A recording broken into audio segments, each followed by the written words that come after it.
Released in 2015, Undertale achieved massive popularity due to its unique mix of humor, non-violent gameplay, and a retro aesthetic. However, the game satirizes and subverts the expectations of retro gaming. Many video game music analyses use score transcriptions as a starting point. However, the subversions in Undertale cannot be represented through pitch and rhythm alone. Several scholars suggest musical analysis is possible without a traditional score, and that in multimedia, one of the most important aspects is the interaction between music and other elements. Barry Truax, a leading proponent of soundscape analysis, states that a major component of auditory scene analysis, sorting out complex vibrations into separate sources, is the detection of coherent patterns in those sources. This tantalizingly suggests the sort of analysis performed by music theorists. David Neumeier observes that soundtracks can be thought of as a kind of musical composition, and oral analysis can then be brought to bear on the soundtrack as a whole, its relation to the image, and its contribution to narrative. The transcription of musical features and other soundscape elements will allow us to establish a timeline by which we can additionally represent their synchronization with visuals, narrative, and game mechanics. In today's analysis, I will focus particularly on timbre and on moments of congruence versus incongruence, identifying when components meet or diverge from our retro gaming expectations. It will therefore be important to establish what these expectations are exactly. As Bregowinski and Collins describe, 8-bit sound commonly features distorted tuning, sound created through digital synthesis rather than more realistic sampled sound, 3 to 5 simultaneous voices, limitations on the total number of pitches and durations, little control over fine details in the music such as dynamics, and extensive repetition. In retro gaming, we visually expect a limited color palette and pixel graphics. Our first analysis examines Undertale's tutorial level, which begins with the character Flowey presenting the game controls. The figure presents a timeline analysis that shows the correspondence between soundscape events and different phases of the gameplay.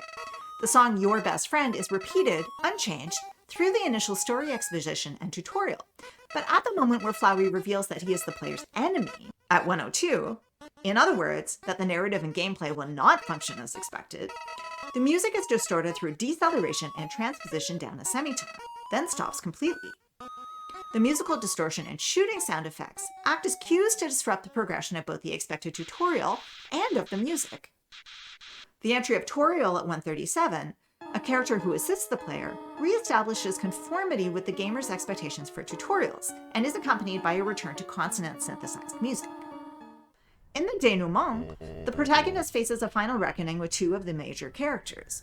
There are several significant breaks with their expectations. At 6:18, the protagonist begins their battle with Asgore.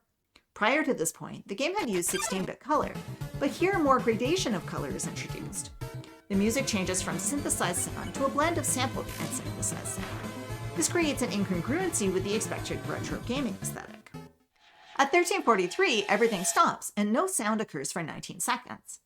After this point, Flowey repeatedly breaks the fourth wall through references to the game state or by reloading the player to an earlier save point, creating an incongruency of gaming expectations. The timbre profile changes to a stronger emphasis on sound effects over music. At 15:49, the boss fight with Flowey introduces the first use of photo sampling in the game, very incongruent with the retro visual aesthetics established thus far. The battle rapidly alternates between photo sampling, paired with dense, dissonant sample music and sound, 16-bit graphics paired with a distorted synthesized variation of the My Best Friend tutorial music, and 16-bit graphics paired with a consonant vibraphone passage. The sound disrupts the oral expectations for retro game sound through its rapid changes, the mixture of synthesis sound with more realistic sampled sound, more than 5 simultaneous voices, and the ample use of glissandi and more complex rhythms. Finally, at 25:32, the protagonist chooses whether to grant mercy to Flowey.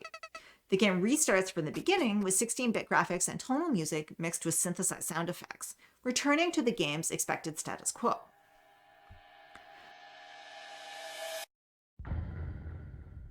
Ionescu states that many retro games are used as opportunities to critique aspects of games of the past, providing commentaries and opportunities for reflection on the part of their players. This is certainly true of Undertale, which undermines its own status as a retro game by repeatedly reminding the player about the discrepancies between the genre's expectations and the reality of the gameplay. The effect of these disruptions is to shift the game away from nostalgia towards a gameplay experience that echoes the narrative themes of pacifism, forgiveness, and self-agency.